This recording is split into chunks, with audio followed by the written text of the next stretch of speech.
The Hundred Years' War and the Wars of the Roses. Now then, last time we finished with the death of King Henry V, who had been doing very well in fighting the French and taking over France. In fact, he'd done so well that he had been named the heir to the throne of France and was married to the French king's daughter and had had a son with her who was a baby. The King of France died very shortly after King Henry died, and leaving this boy, who was only 6 months old, to be the King of England and also the King of France. Now, you remember that the Dauphin of France, the King of France's son, had been disinherited by his father, and France had been promised to the English kings instead of him.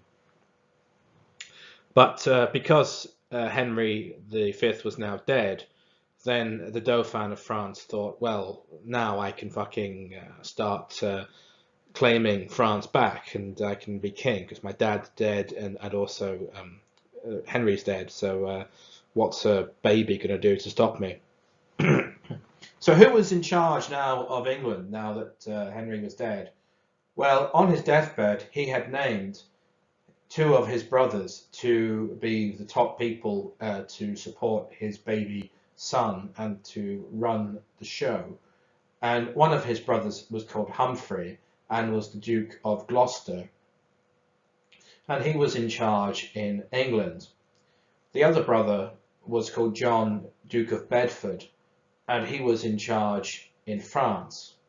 And Henry hoped that these two together could keep the thrones of England and France for his brother, sorry, for his son, the young King Henry, until Henry grew up and was able to handle things himself. So these brothers of Henry were also the heirs to the throne at the moment, while his son was still a baby. But hopefully the baby would grow up into a man and then would be able to take charge and be as good as Henry was and be the King of England and the King of France and be super badass. But Henry hoped this, and Henry's brothers were both quite good people and quite tough guys and good administrators and quite capable of doing the job that Henry asked them to do. And the French were still a bit messed up. Now you remember that there was this business between between the Burgundy and Orleans, both of whom were assassinated, which had led to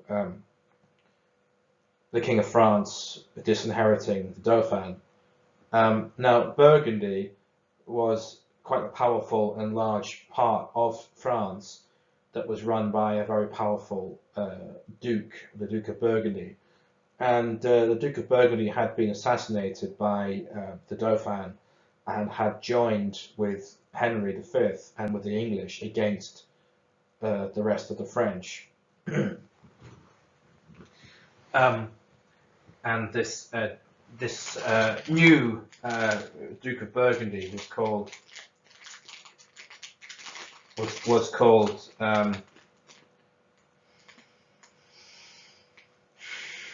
Philip the Good, and Philip the Good didn't like the French Dauphin very much and favoured the English. Anyway, so the French were still not quite ready to make a full comeback, even though they were starting to get their shit together. And and it took them a while to finally get together and to try to start fighting the English back, now that England was no longer ruled by Henry V. Now,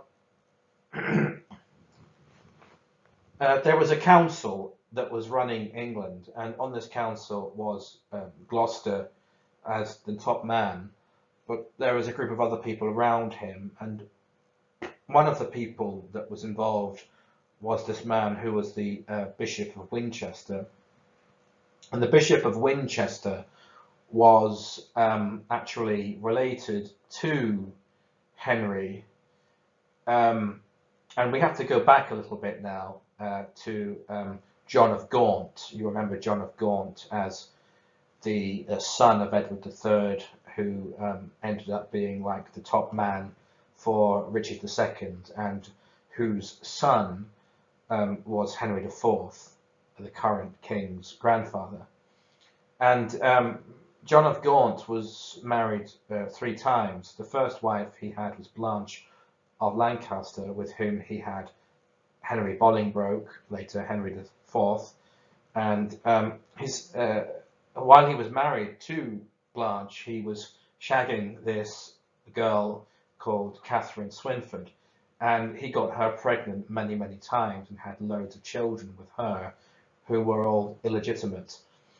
And after Blanche died, John of Gaunt had married this girl, Catherine Swynford, and wrote to Richard and said, please, can you say that these children are legitimate now, and that they're my proper sons and not bastards. And the king agreed to this and said, okay, they're no longer bastards, they're your legitimate true children, but they can never take the throne, and I'm going to say that they are never allowed to take the throne.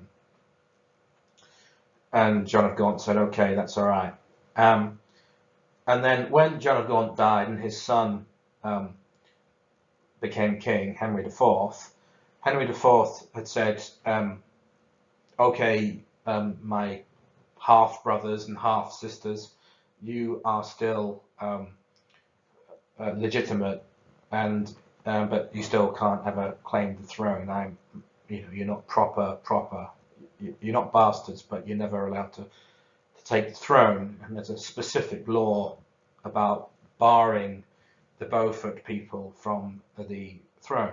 Now, Beaufort was the surname that was given to the children of John of Gaunt and Catherine Swynford. They were all called Beaufort.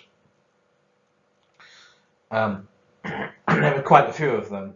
The oldest man was called John Beaufort, and he was made the Earl of Somerset. There was another one called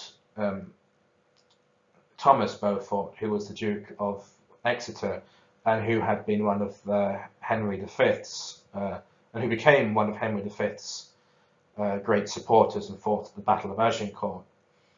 Another one was Joan Beaufort, who was a girl, and she married this man called Ralph Neville, the Earl of Westmoreland in the north of England.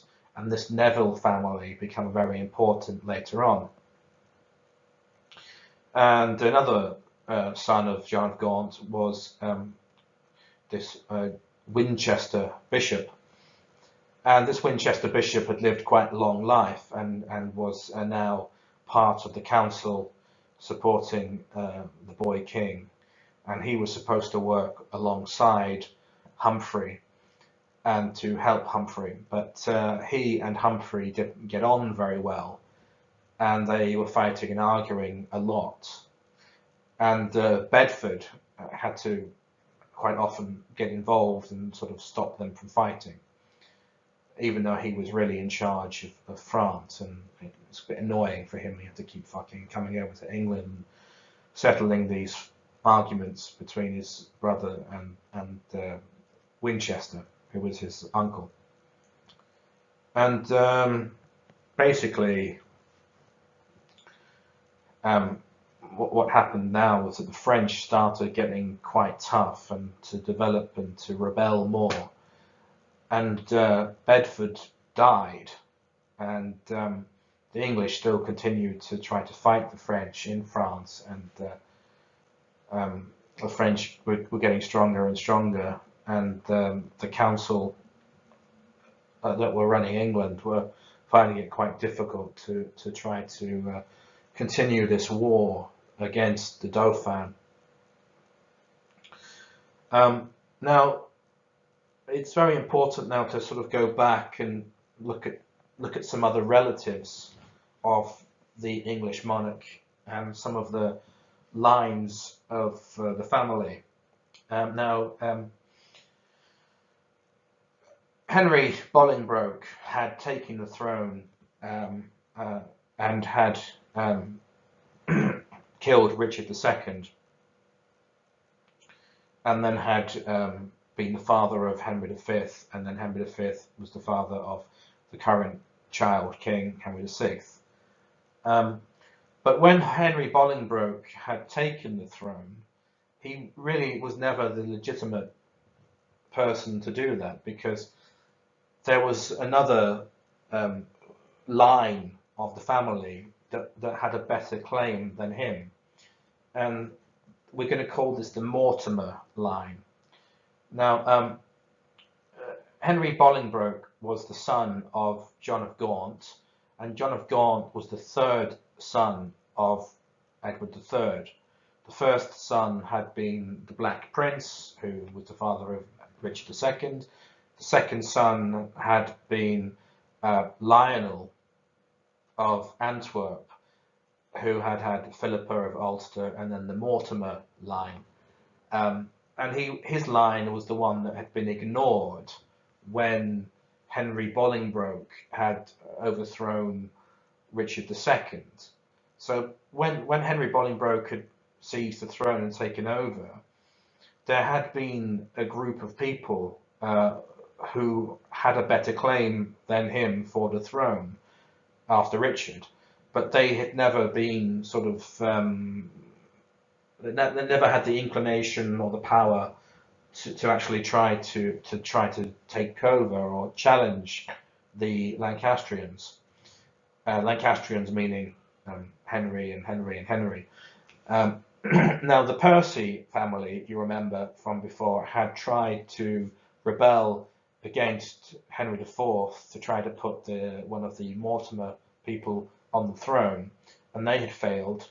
And then during the reign of Henry V, you remember, Richard of Cambridge and others had tried to kill Henry and wanted to put Mortimer on the throne, but Mortimer had not gone along with it and had actually grasped on them and told the king about their plot and had never wanted to go along with it. So this Mortimer guy was no real challenge to the Lancastrians, even though he had the right to.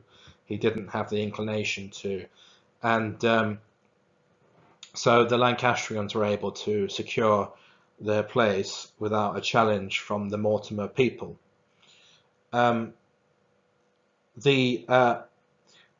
This Richard of Cambridge guy had been the son of Edmund, Duke of York. Edmund, Duke of York, had been the fourth son of Edward III and had had two sons himself, one being Richard of Conisburg, Earl of Cambridge, the one that was killed in the Southampton plot, and his older brother had been the Duke of York, second Duke of York, Edward of Norwich, who had died at the Battle of Agincourt. So by the year, in the year 1415, both of them had died. Now, Edward of Norwich, Duke of York, had had no children, but his brother, the traitor guy, had married one of the Mortimer people. In fact, it was the sister of the guy that was sort of the person he tried to make the king and who hadn't been interested, Edmund Mortimer. And his sister was Anne Mortimer, and she was the one married to Richard, Earl of Cambridge. But before Cambridge was executed, he and Anne Mortimer had had a son, and he was called Richard. And this Richard became the Duke of York because he inherited the title from his uncle. And at the time that Henry VI became king, Richard grew up and was quite high in the line of succession for the throne because he was a grandson of Edward III.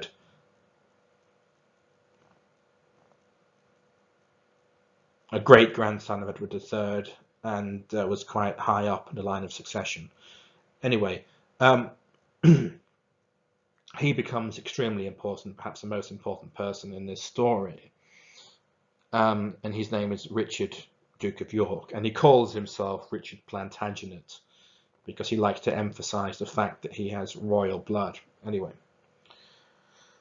so Henry is a baby, and the council is having problems, and the French are rising up in France and sort of trying to take back France, exploiting the fact that England is in sort of a bit of a dangerous and uncertain position with having a child as king.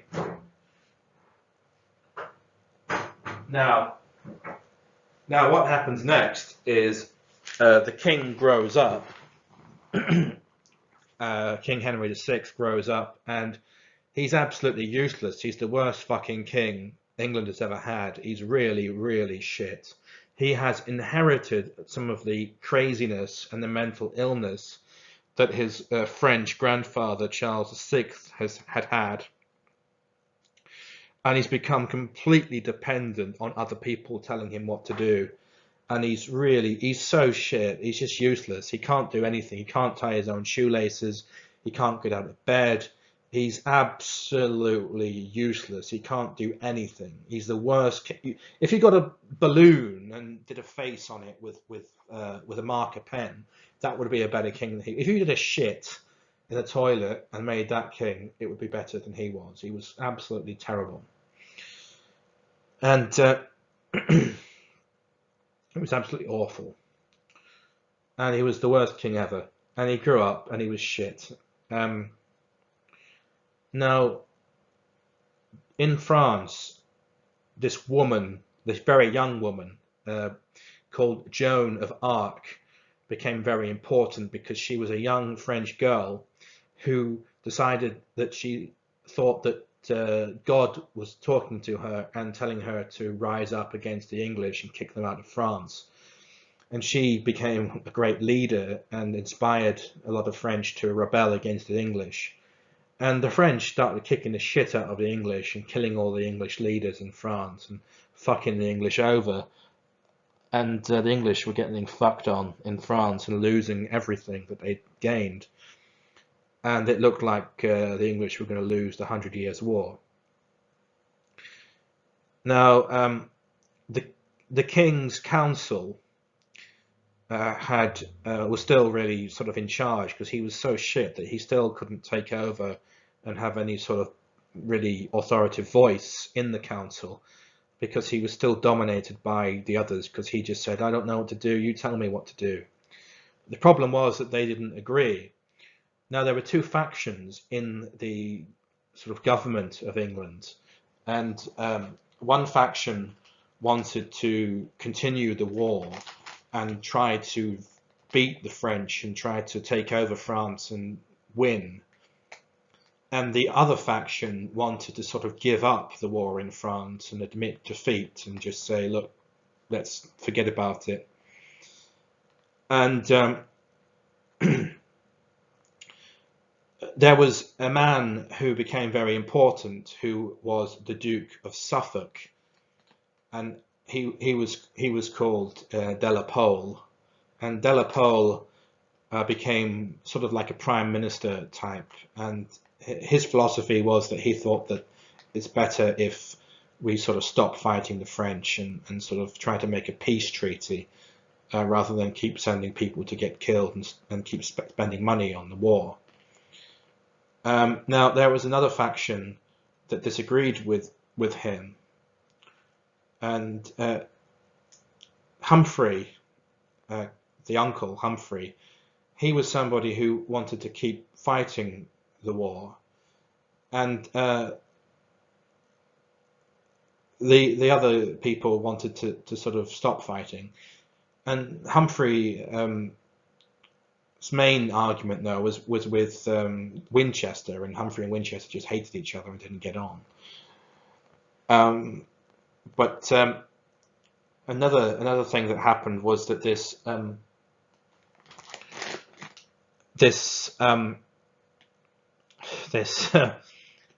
this Duke of York guy, who was the Mortimer / York son, he joined and felt very passionately that England should keep fighting against the French, and he was on the fighting the French side of the argument, and followed Humphrey and his people against Winchester and against Suffolk, de la Pole. Now, this Beaufort family that we mentioned before, who were from the bastard family of John of Gaunt, Winchester was one of them. And Winchester had a nephew whose name was Edmund Beaufort, who was now Duke of Somerset. And this Duke of Somerset was also on the side of peace and stopping the war. Now, Winchester died, and Beaufort, Somerset, took over from his uncle as leader of this peace group, and supported Suffolk. Now, Gloucester, who was the uncle of the king and the heir to the throne. Now, he was very important because he was heir to the throne, and if he died, then the heir to the throne would be York, Duke of York, unless the king had a son himself. So the king was the king, of course, and the heir to the throne was his uncle Humphrey, who was the boss of the council. And the next heir to the throne was the Duke of York, who was the son of the traitor and the son of the people who were potential claimants to the throne. And he himself was the heir through his father, not through his mother, but through his father. And he was on the side of Humphrey and wanted to carry on with the war. But these other powerful people, Suffolk and Somerset, were wanting to stop the war and have peace, even if it meant that they lost the war, because Joan of Arc was kicking ass. Now, Joan of Arc was actually captured by the Burgundians and handed over to the English, who burned her at the stake. But that didn't stop the French from kicking the shit out of the English.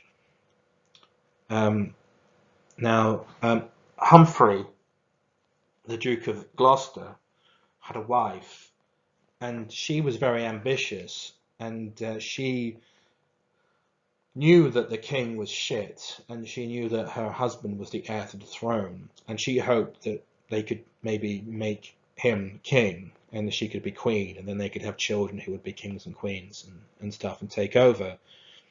Now, Humphrey was not into this, but she was, and she believed in witchcraft, and she tried to make some sort of magic spell to kill the king. She had something like a voodoo doll that you stick needles in, and she was caught trying to create spells to kill the king, and her punishment was that she was exiled. She was told to fuck off, and this was a huge embarrassment for Humphrey, and it made Humphrey look like a right cunt, and it really made him look like a twat, and it made all his enemies really bold, and everyone was going, oh, Humphrey, oh, he's a fucking twat, and his fucking wife tried to kill the king, fuck Humphrey, you know. And the Duke of Suffolk really made a big advantage, took advantage of this, and he said, fuck Humphrey, you know, I'm going to take over now. And he became more powerful, and Humphrey was arrested because they said, well, he must have had some influence on his wife. So they put Humphrey in prison, and Humphrey died in prison mysteriously. He's probably fucking murdered, really, by his enemies, and probably by the Duke of Suffolk. Anyway, Humphrey's dead. Humphrey being dead makes York the heir to the throne. York being Humphrey's friend, but also the son of the Duke of York, who was the son of the Earl of Cambridge, who was son of the Duke of York, who was son of Edward III, and it makes him the heir to the throne because all of Henry V's brothers are dead, and Henry VI doesn't have any children yet, and we are ignoring all of the Lionel people, and Richard II never had any children, so Richard of York is the heir to the throne now. He's now against Suffolk and against Somerset because he thinks that they had something to do with killing Humphrey, who was his friend. Also, they have a mission to try to go and fight the French, and they lose. And Somerset and York are both involved in that, and York thinks that Somerset kind of fucked it up. Now, Somerset and York really fall out because York takes over from Humphrey as the leader of this group of people who say that they should continue fighting the war, and Humphrey has taken over from his uncle. Somerset has taken over from his uncle Winchester as the leader of the Let's Not Do Any More War faction, and the two of them hate each other really badly. Now, Suffolk has arranged for a peace treaty with the French, and also for a marriage, to marry the king to this French woman whose name is Margaret of Anjou.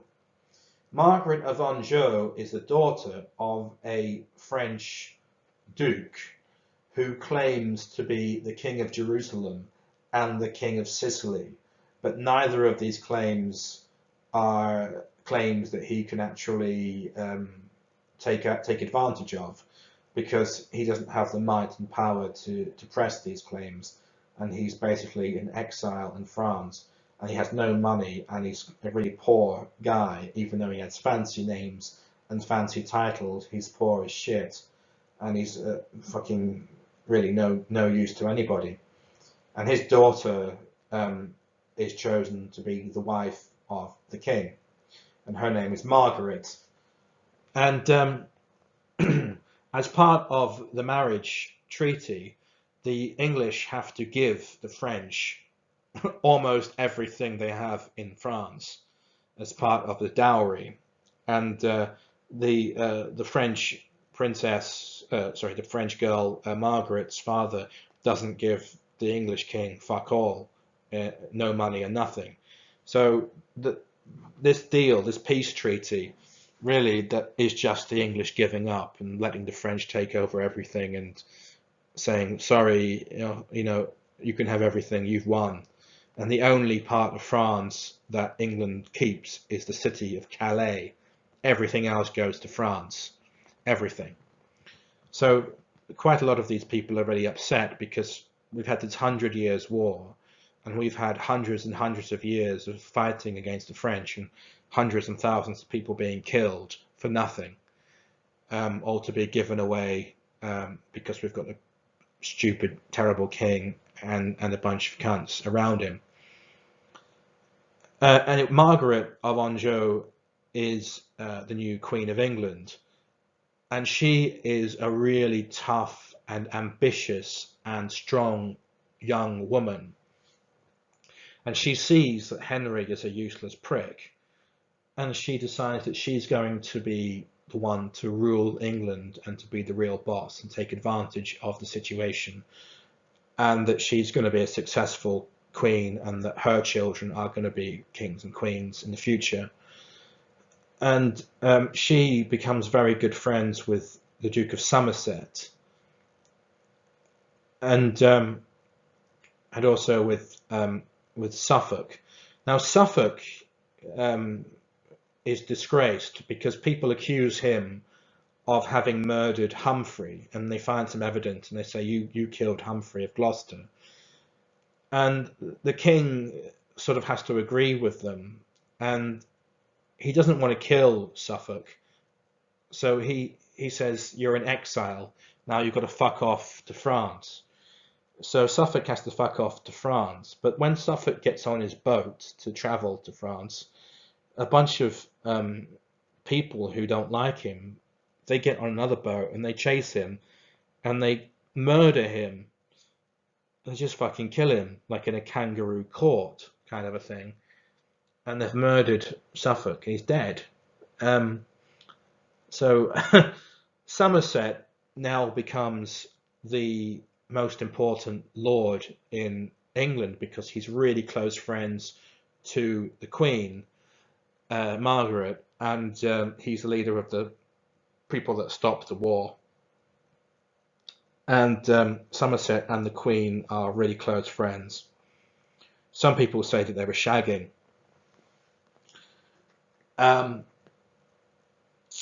Now, the king has really big problems with his mental health, and sometimes he just goes crazy, and sometimes he's all right, and sometimes he goes into a coma where he's absolutely unconscious, and he can't be relied on at all to do anything. He's completely useless, though he does have moments of being okay. And Margaret gets pregnant. Some people say that, oh, it's Somerset's child, but I mean, we don't really have any evidence to say it was Somerset's child. She's got a baby coming, and now that means that the Duke of York is no longer the heir to the throne. The Duke of York is already pissed off because his faction lost the argument about the war, and now his enemy is Somerset, who's close to the Queen. The Queen doesn't like York, and she favours Somerset, and now she's pregnant, so York's out of the picture, pretty much. So the Queen uses Somerset to sort of start ruling the country herself and being in charge of England. And the Duke of York doesn't like it because he thinks that they might try to get him or hurt him somehow. And he also thinks that it's not right for a woman to be in control. So the Duke of York starts having this bad relationship with the Queen and also with Somerset, and this gets worse and worse.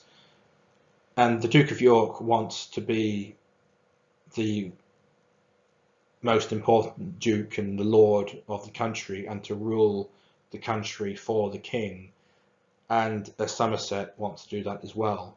And because of Somerset's friendship with the Queen, the king, when he is compos mentis, sides with Somerset, and so the Duke of York is kind of sidelined and insulted, and he gets to the point where he starts to get scared that they're going to try to kill him because of his enmity, because of his being an enemy of Somerset and the Queen.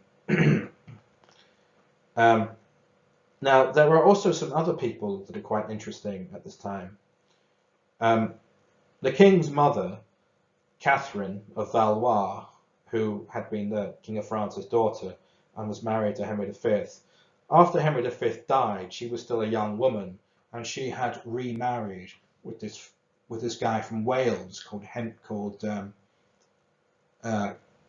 Owen Tudor, And Owen Tudor was nobody important, and he'd married her, and they had had two sons together. One was called Edmund, and the second one was called Jasper. And Edmund married somebody from the Beaufort family, and this Beaufort girl was the niece of Somerset, and her name was Margaret Beaufort, and she was pregnant with the child of Edmund Tudor when Edmund Tudor died. She was only 13 years old. She'd been 12 when he shagged her, and she was so young that this child, when it was born, completely destroyed her ovaries and uterus, and she wasn't able to have children ever again. And so this child was very, very, very precious to her because she knew that she could never have another child. And she thought that because this child was basically the king's nephew, that there was a possibility that he might one day be king. And also because she believed that her Beaufort ancestry might also make it possible for her son to be king, even though they had been barred from the succession. Anyway, so Margaret Beaufort and her child, who's called Henry Tudor, are extremely important, but at the moment they are in the background. The other son of Owen Tudor and Catherine was Jasper Tudor, who was also quite important because he kind of loved his sister-in-law Margaret and wanted to help her and his nephew Henry in the future.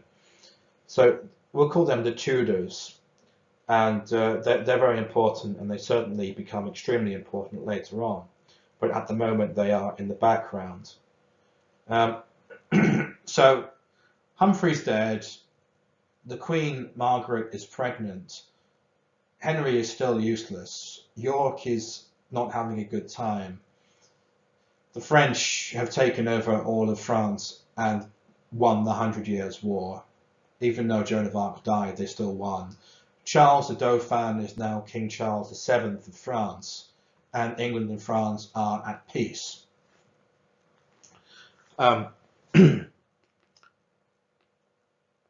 The enmity between Somerset and York gets really, really, really bad. Now, it gets so bad that York gets an army together and threatens the king and threatens to take over the country and threatens to kill everybody if he doesn't get what he wants. Now, what he wants is to take over the country and to be the right-hand man of the king and to run the country. And he manages to get his way, and then he goes away and he comes back and Somerset takes over and they tell York to go fuck off. It gets really, really bad. It escalates and escalates. The hatred between Somerset and York escalates. And remember that the Queen is on Somerset's side and therefore the king. And York has a wife. He marries this woman called Cecily Neville. And Cecily Neville is the daughter of Ralph Neville, Earl of Westmoreland, and Joan Beaufort, one of the daughters of John of Gaunt. And the Neville family are a really, really important and powerful and strong family that live in the north of England. Now, you remember the Percy family from they were the guys who supported Henry Bolingbroke and helped him to get the throne, but then rebelled against him when he was king and got fucked over, but who Henry V had then reconciled with. Now, these Percy family, they hated the Neville family and they were rivals in the north of England because the Neville family had been given some of these lands that had been taken from the Percys. So the Percys and the Nevilles hated each other's guts and they were fighting each other in the north of England. And Cecily Neville had married Richard, Duke of York. And Cecily Neville had a brother who was the who was the Earl of Somerset. Fucking no, sorry, the Earl of Salisbury, and his name was Richard Neville, Earl of Salisbury, and he had other brothers as well, and they were all very powerful and quite badass as a family, the Nevilles. They were stronger than the Percys, and they were actually one of the strongest families in England. And Richard Neville, Earl of Salisbury, had a son also called Richard Neville, who had married the Countess of Warwick, who was one of the most richest people in the country.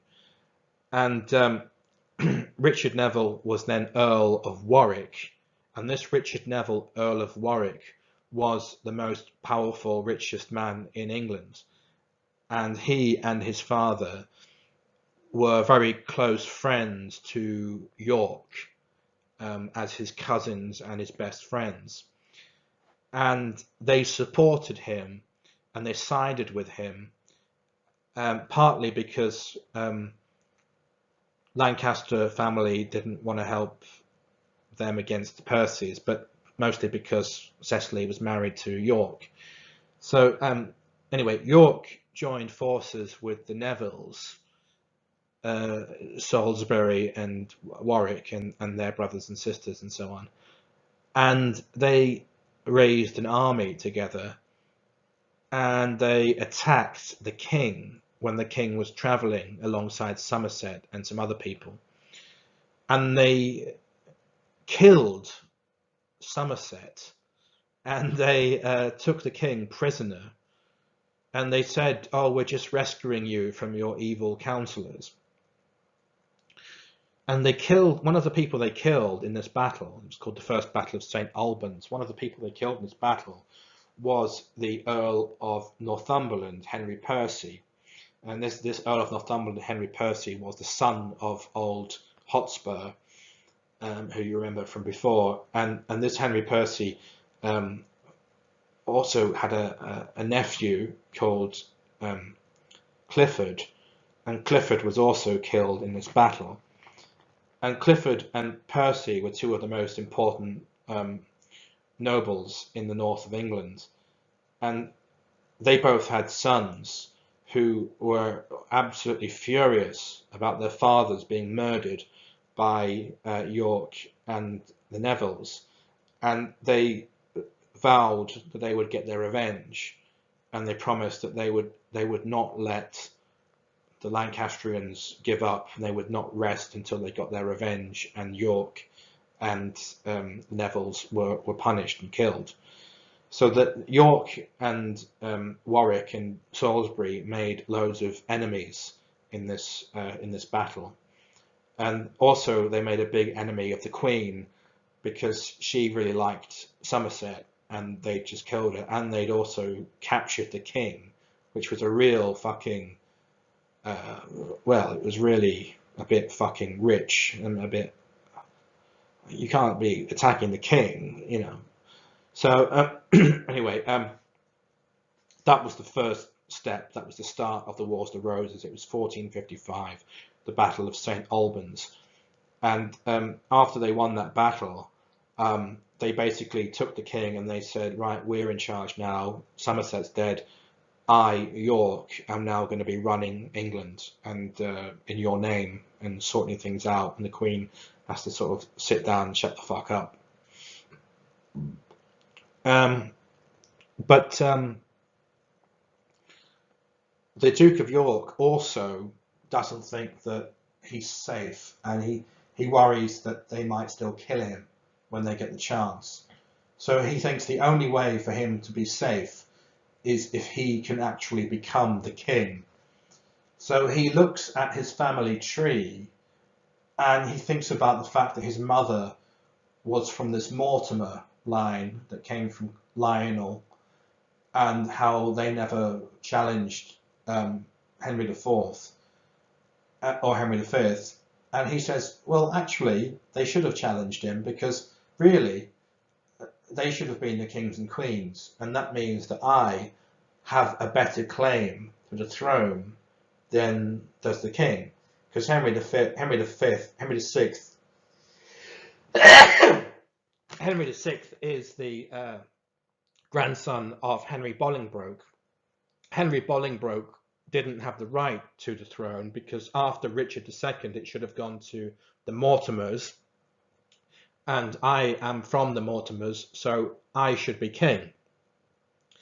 So he and Warwick and Salisbury and their friends, they say, look, I should be the fucking king.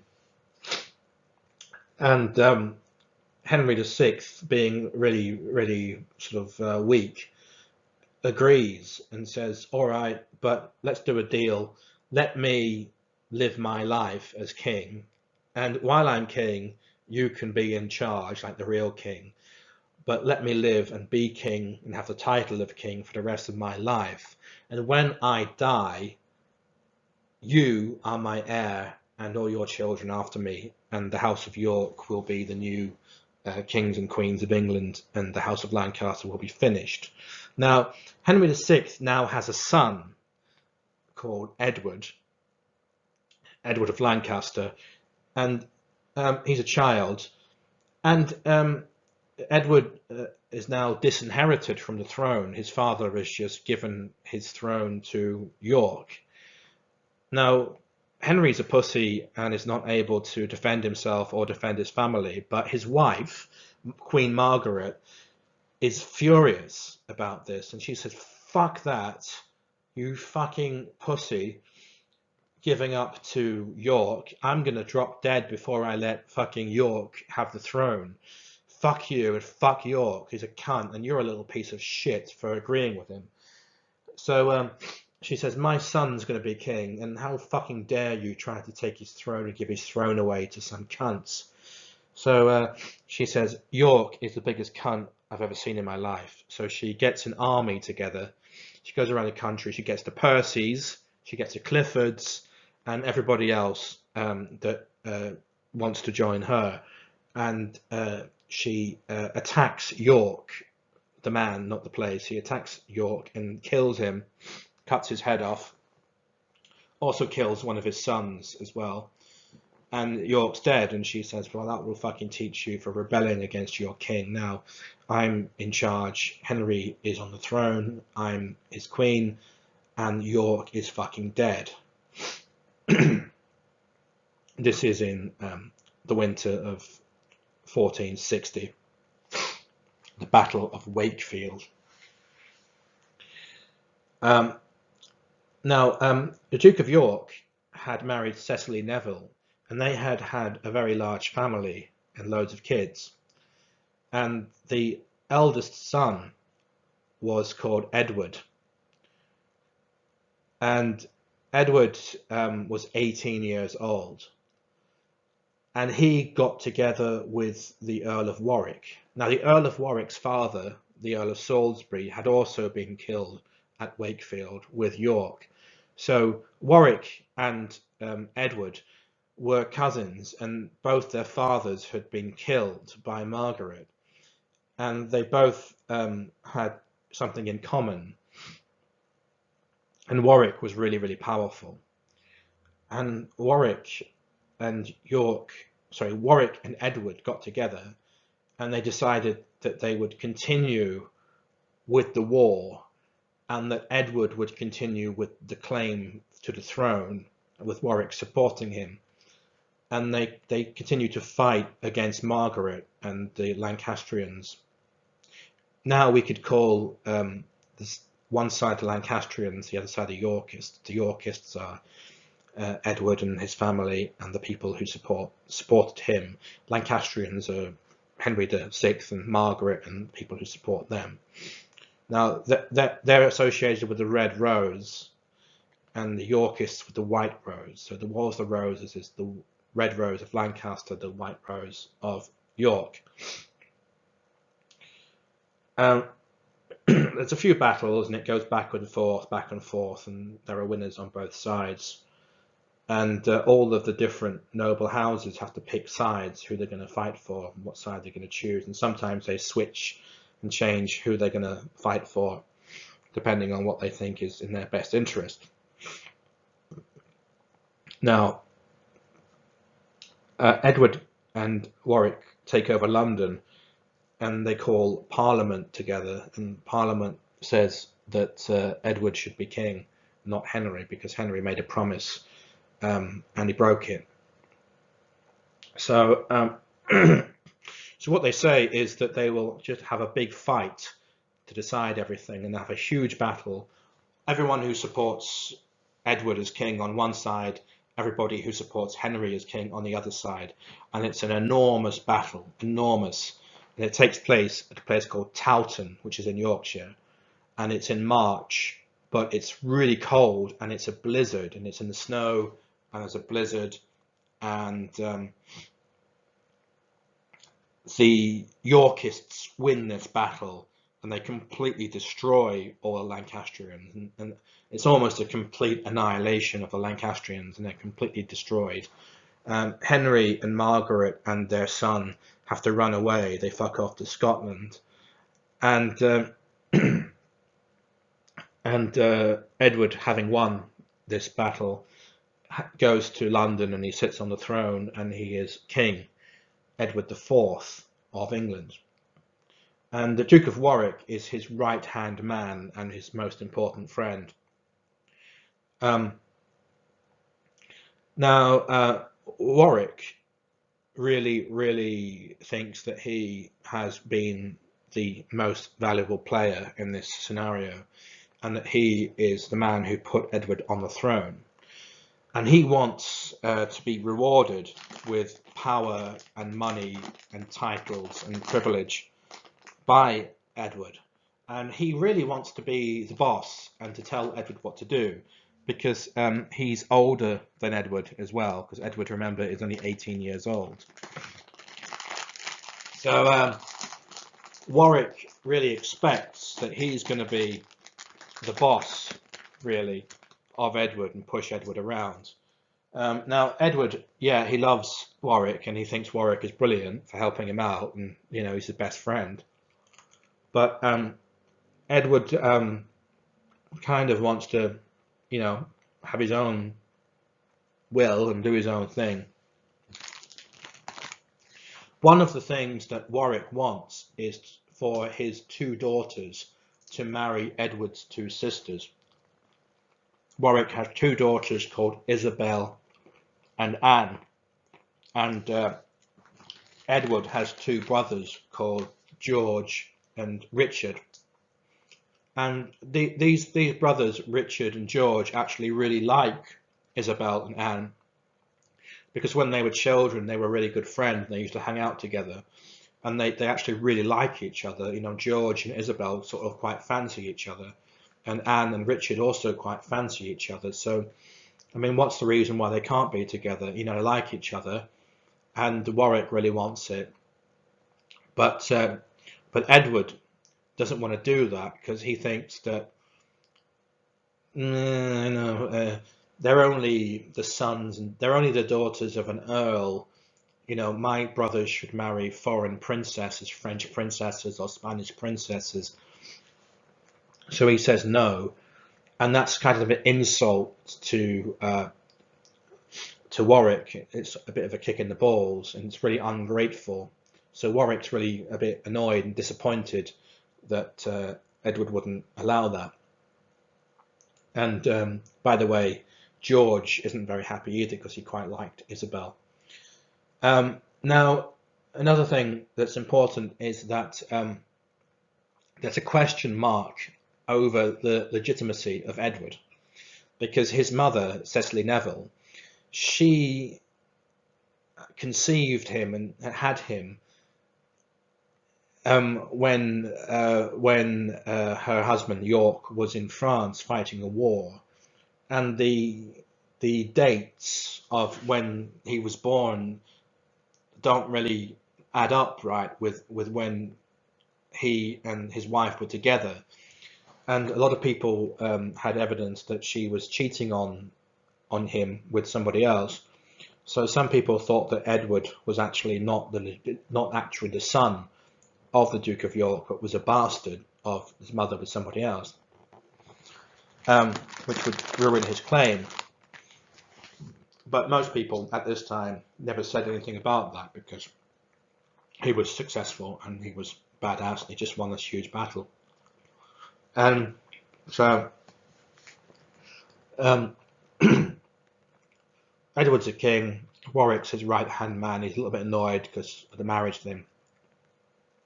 Well, Warwick still tries to help Edward, and it says, okay, so if you don't want your sons your brothers to marry my daughters, how about you marry someone from France? Because now Henry and Margaret have gone to France, and Margaret is very friendly with the French, and the French have a new king called Louis the XI, and Louis the XI is a really conniving, clever guy, and at the moment he supports the Lancastrians, and he's promising to help the Lancastrians to come back and take over England with his money and armies and stuff. So Warwick says, let's get the French on our side so that they stop helping Margaret and Henry. Let's arrange a marriage between you and somebody from France. So Edward says, yeah, okay, well, you can go to France and you can talk to the French king and you can you can arrange everything. So Warwick starts negotiating with the French king and trying to arrange things so that Edward will marry this woman called Bona of Savoy, who is a relative of the King of France, and to persuade the French to support the Yorkists and stop supporting the Lancastrians. And what happens is that Edward meets this girl that he fancies. Now, Edward likes shagging, and he's a bit of a fucking shagger and a philandering bastard. And he's also a cheating cunt, and he has no respect for women whatsoever. And what he does is he meets some girl, and he says he wants to shag her, and if she says no, he tries to rape her. And then if she like pulls a knife on him or something, then he says, oh, if you don't want to shag me, then I'll marry you. And then he arranges to marry them. And then he does a fake marriage ceremony. Now he gets some fake priest to do the ceremony, or he closes the doors, and the doors are supposed to be open. Or he does something to make it so that the marriage isn't real. And he does a fake marriage, and then they shag. And then he says, oh, by the way, that marriage was fake, so I've had you now, I've had my fun, now you can fuck off. So he's an absolute cunt, and he has no respect for women. Now, he had done this several times, and this is very important that he has been doing these fake marriages over and over again. Well, he's met this woman called Elizabeth Woodville, and she was the widow of a Lancastrian soldier who had died at the Battle of Towton, and she'd lost all her lands because of this, and she'd gone to Edward to ask him if she could keep her lands and money because she had fuck all left and she had 2 sons. And the king, Edward, said, well, if you shag me, then I'll give you it. And she said no. And then he said,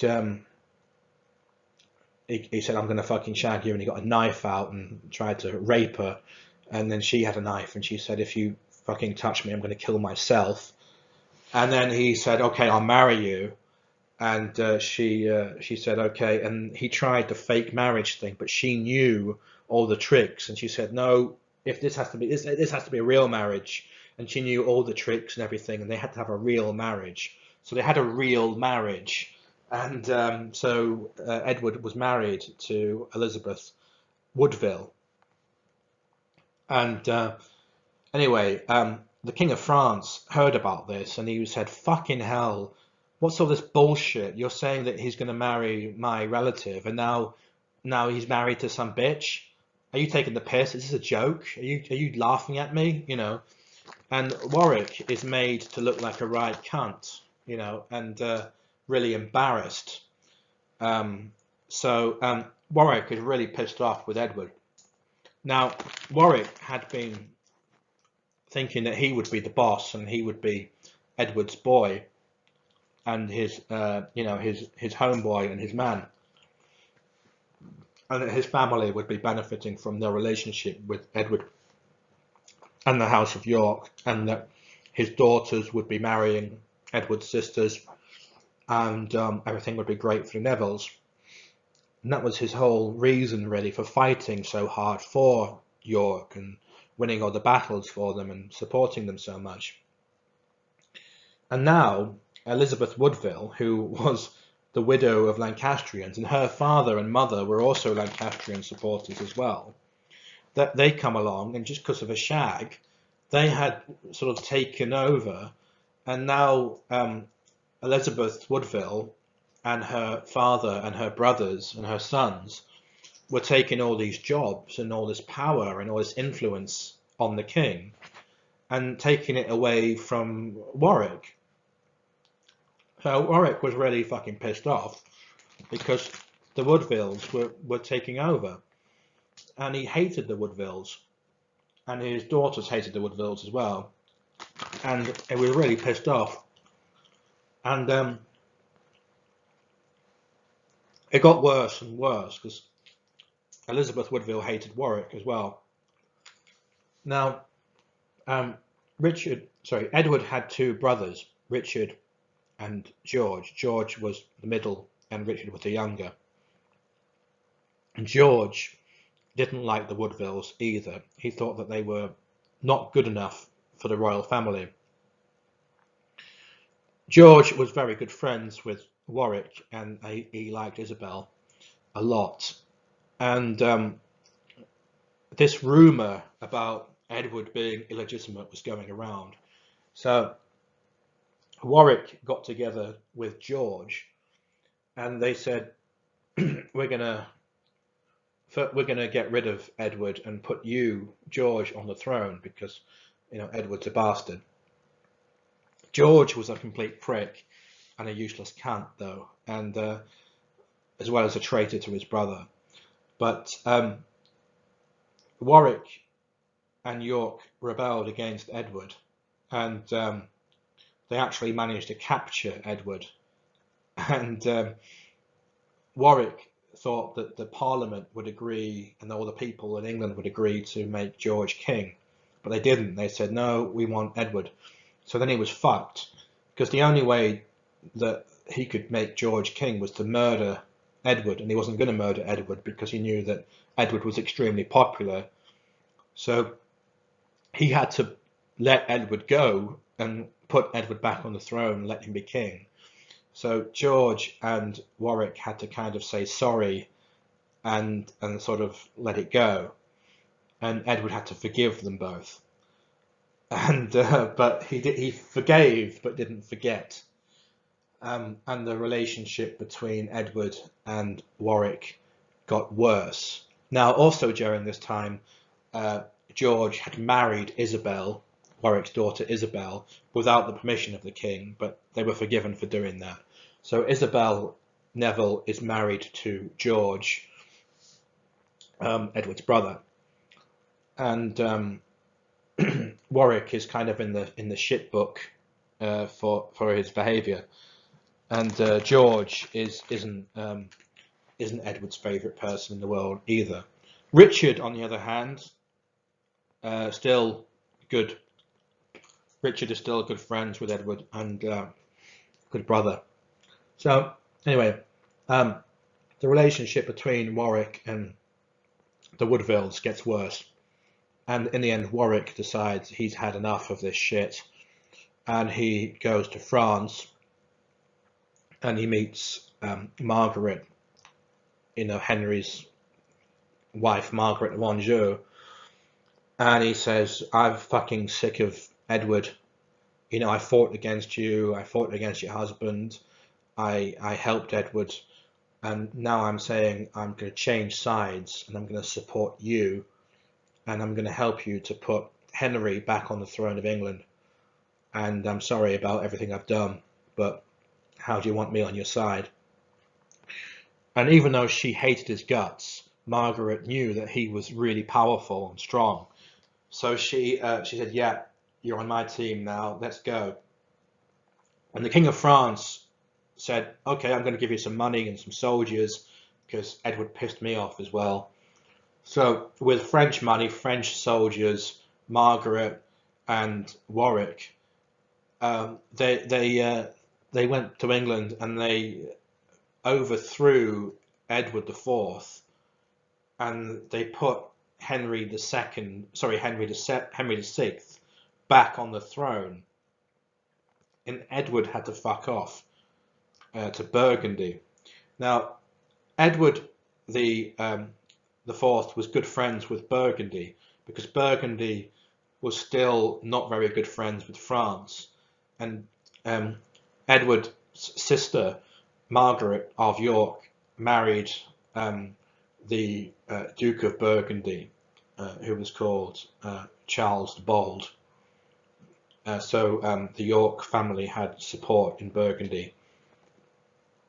So anyway, Edward has fucked off, and the Lancastrians are back on the throne. Edward VI is back on the throne with the support of Warwick, and Warwick is now sort of the boss. Him and Margaret are running England. Now,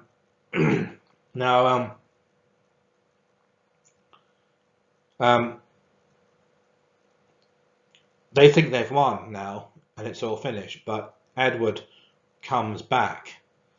He gets some soldiers from Burgundy and some mercenaries. He goes to his lands in England. He raises up his armies. He gets his supporters together, and they go and they fight two battles. They fight the battle against Warwick, and they kill Warwick in the battle, defeat Warwick. Warwick's dead. Then they fight Margaret, and in the battle they kill Margaret's son, the prince, and they take Margaret prisoner. Now, one thing I forgot to mention is that they have Henry as prisoner, and they kill him. They kill Henry VI. They've killed Henry VI's son. Margaret has to fuck off to France, and she basically gives up. She has nothing to fight for anymore. Her husband's dead. Her son's dead. She's lost everything, so she's nothing now. And Edward IV, is completely secure on the throne of England. He has no enemies left. Anybody that supported the Lancastrians have either run away or are dead, or have joined him, changed sides. So he's completely secure on the throne. He has a lot of children with his wife, Elizabeth Woodville, a huge family, and it's all looking really good for him. The only Lancastrian person that's still left that could be a possible threat to him is this guy, Henry Tudor, who's the son of Edmund Tudor, who was the son of Henry V's wife Elizabeth, and also it has this Beaufort connection. But his claim is really shit. His claim isn't worth shit. It's a really ridiculous claim. The only person who believes it is his mother, who's really a bit mad. And he's nobody. So, I mean, they're no threat at all. Anyway, so Edward IV is the King of England, and he has won against the Lancastrians, and he is used to fighting and being fit and healthy, but now he's won.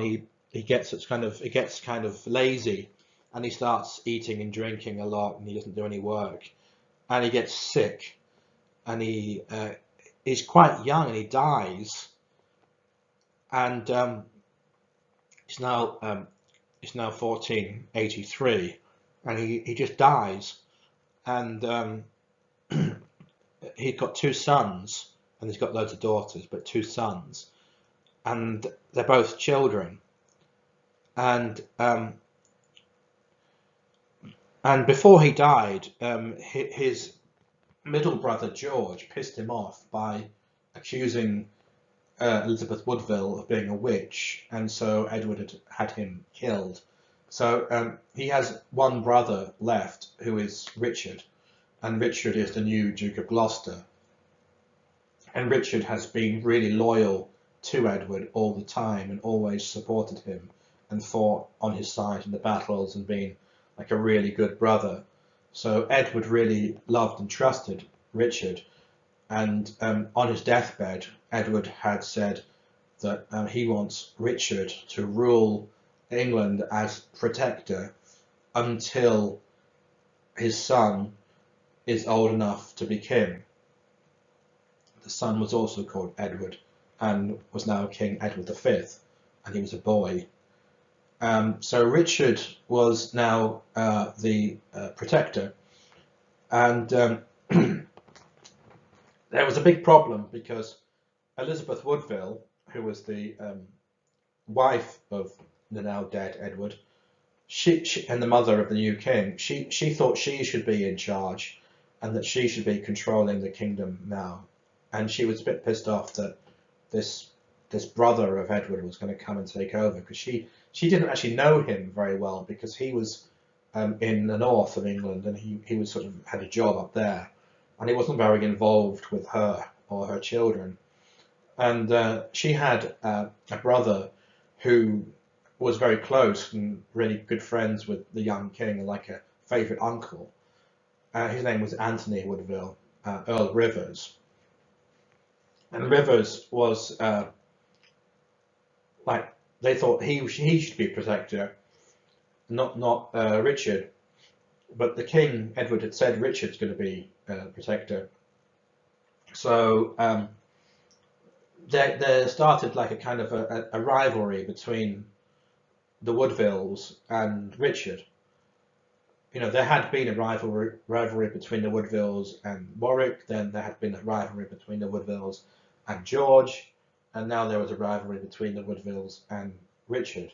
And Richard had been close to Warwick, but had been involved in killing him, and had loved his brother George, and George had been killed by the Woodvilles being pissed off with him. And so Richard didn't really much like the Woodvilles. You know, he kind of disliked them and was a bit scared of them, really. Um, and he thought they were a bit scheming and a bit of a bunch of cunts. And they didn't like him. They didn't want him. So he he came to London, and he wanted to take over, but the Queen, Elizabeth Woodville, had sort of placed her son with her brother Rivers, and said, right, Rivers, you've got the king, he's with you, so if you've got the king, then that means you're in charge. And anyway, Richard came down and he got his soldiers, and he met with Woodville and he met with Rivers and the king, and he just took Rivers as a prisoner and took the king as kind of a prisoner, but said, I'm just looking after you, nephew, you know, because your father told me to look after you, so that's what I'm doing. And then he said, this Rivers is a traitor, and he killed Rivers, who was Elizabeth Woodville's brother, and he also killed Elizabeth Woodville's son, not the son of Edward, but the son from her previous marriage as well. And Richard had, you know, then killed two of Elizabeth Woodville's family members and taken her son as a kind of a prisoner. So that was really bad, you know, and now they were complete enemies, Elizabeth Woodville and Richard. They started talking about when is the new king going to be crowned? When is he going to be formally made king and had a crown on his head and all the religious rites performed and everything else? And they said, we'll do it soon.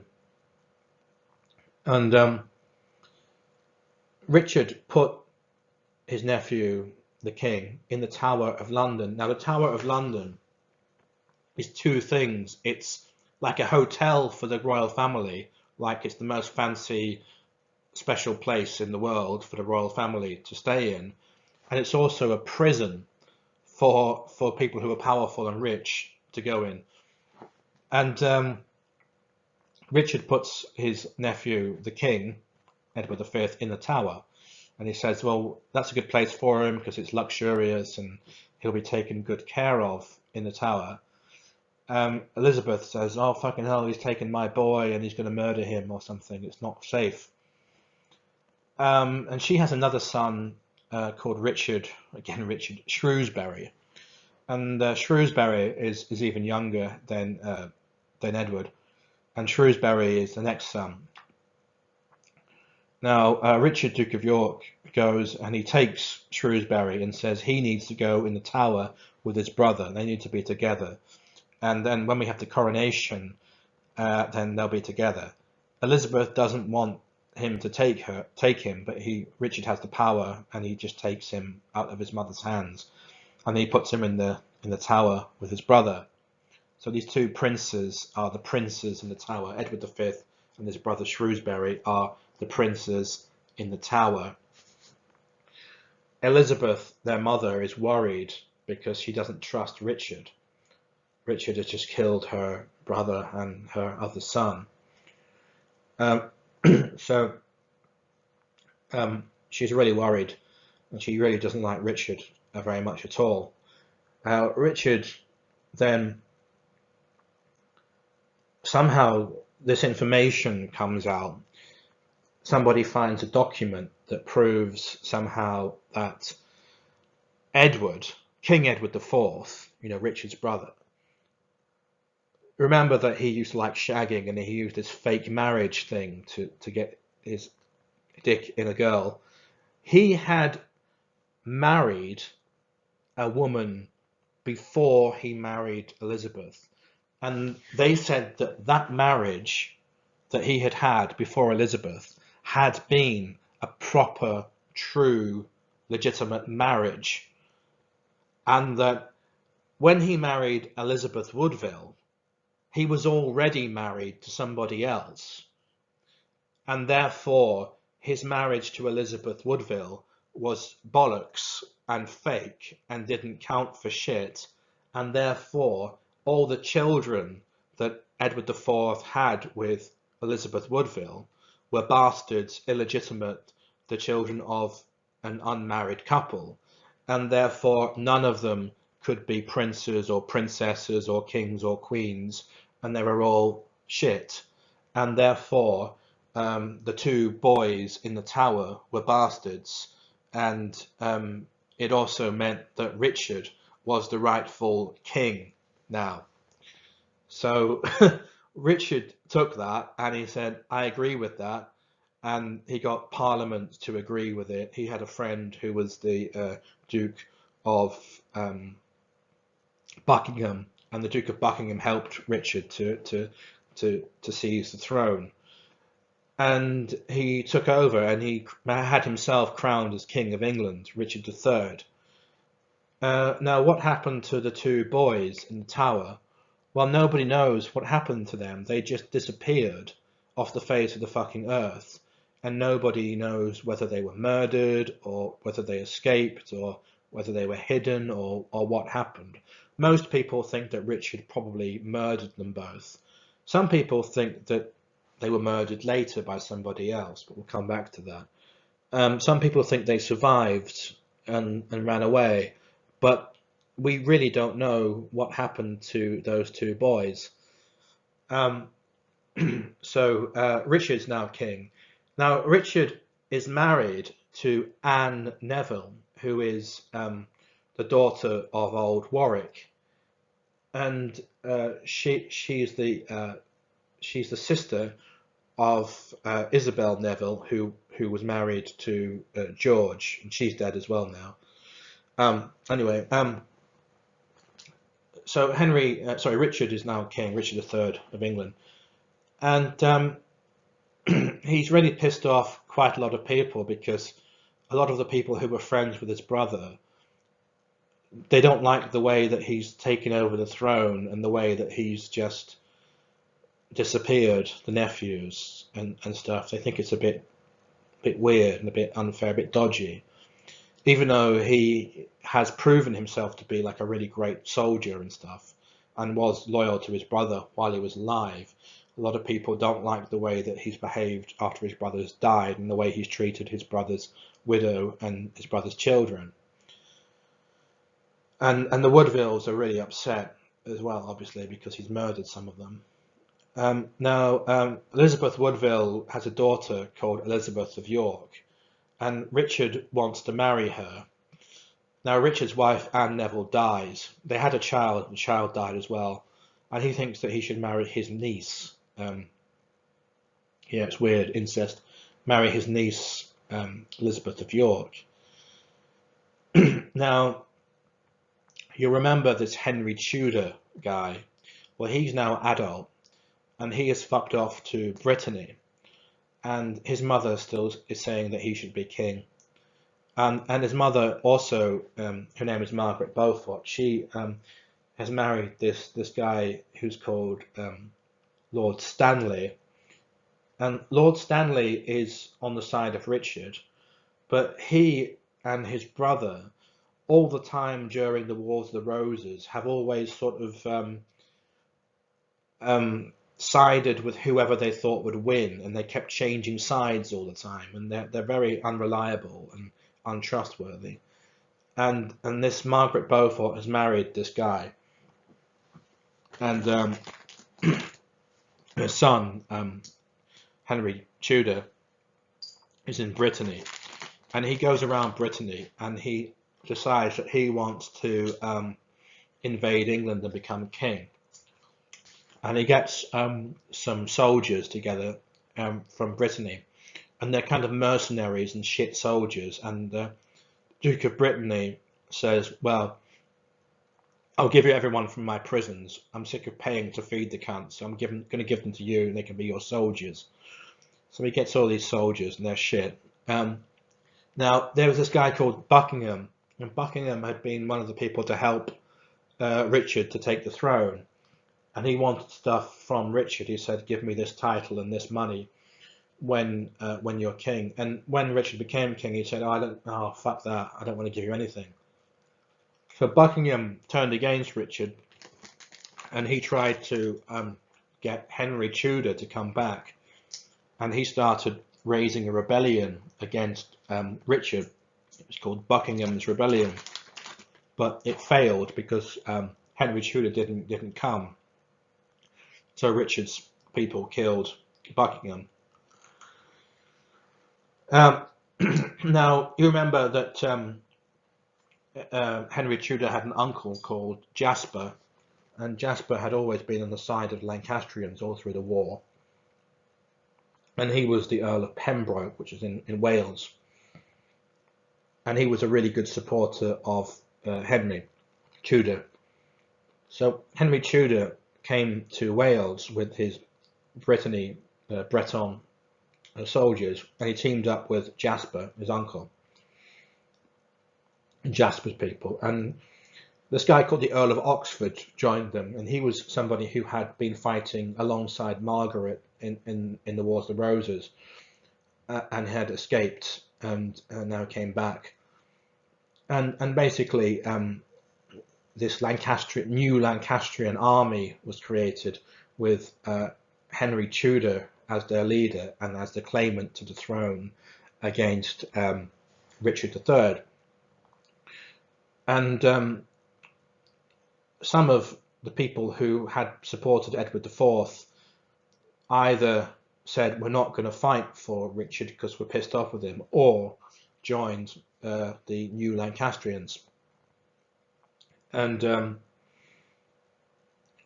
but Richard still had the better army that and was stronger than them. Now the the army of Henry Tudor marched into England, and the Woodvilles, Elizabeth Woodville, and had said, well, if Henry Tudor kills Richard III, then he can marry my daughter Elizabeth of York. And she also said, if Richard III wins the battle, then he can marry her.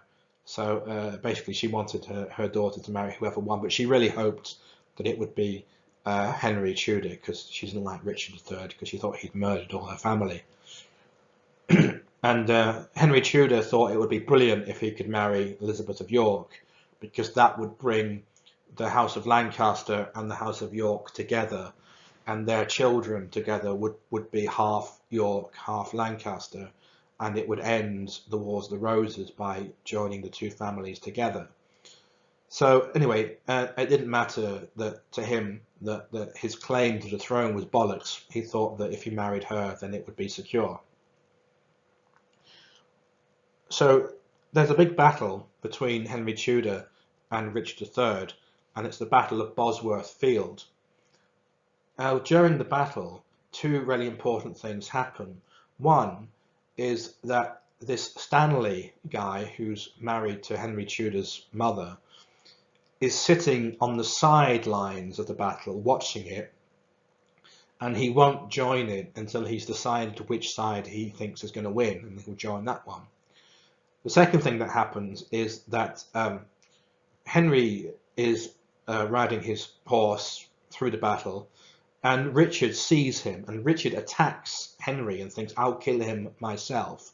Richard charges at Henry, and he kills Henry's standard bearer, which is the man carrying his flag. But then Henry's men sort of jump on Richard, and they sort of gang up and they all pile on him, and they kill Richard. And Stanley sees that Richard's in shit, and Stanley then decides to join Henry's army, and he comes in and they start killing all of Richard's men, and Richard is dead. So Richard's lost this battle, and on the battlefield, Stanley and the Lancastrian supporters take the crown off of Richard's head, and they place it on Henry's head, and they name him as King Henry VII. So he's now King Henry VII, and Richard's dead. Now, this is sort of seen as the end of the Wars of the Roses, because Henry then goes on to marry Elizabeth of York, and then after that we have the Tudor dynasty, Henry VIII, and all the rest, which is the next video. There are further fights. So there are some people who still continue to claim the throne for the House of York. So the first thing that happens is well,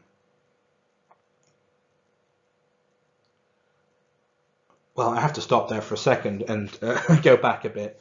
Now, George had been the middle brother of the Yorks. It was Edward IV, George, and then Richard III.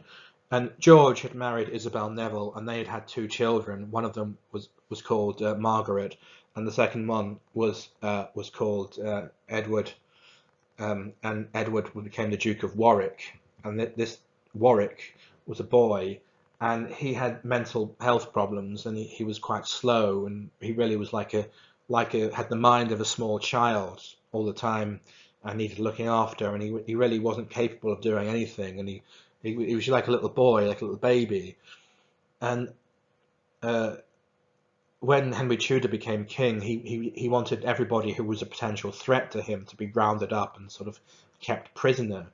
So he had this poor Warwick boy in the Tower of London.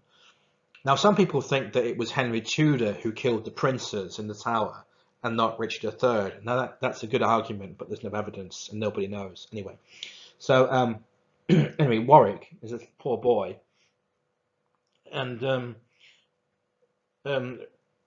Henry's enemies and people who are supporters of the House of York, that they find this boy, and they say that he is Warwick, and they raise a rebellion. They try to take over England with this boy, saying he's Warwick, but the real Warwick is in the Tower of London, And one of the people who is supporting this fake Warwick is this guy called de la Pole.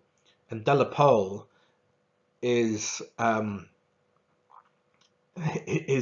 son of Richard III and Edward IV's sister, who had been married to the Duke of Suffolk, who was de la Pole. And this de la Pole guy wants to take over and be king himself. He's killed in the battle, and the boy is actually captured. And he says, "Yeah, you're right. I'm not really Warwick." And they say, "Yeah, we know." And he becomes a kitchen help boy, helping Henry in the kitchen. Then there's a second big rebellion against Henry VII, when another boy claims to be one of the princes from the Tower. He claims to be Shrewsbury, and he gets a lot of support from people who hate Henry. And again, they have a battle and they lose, and he's captured, and then he's eventually executed. And poor old Warwick, the real Warwick, is also executed because he became friends with this guy. Anyway, there's no real big sort of campaign of fighting like there was before.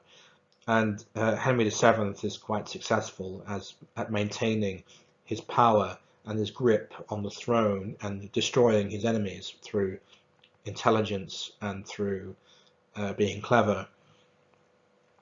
And he has two sons and two daughters, and the eldest son is called Arthur, and they arranged for Arthur to marry this girl called Catherine of Aragon, who was a Spanish princess, and she's the daughter of the very famous king and queen of Spain, Isabella and Ferdinand, and they are super powerful.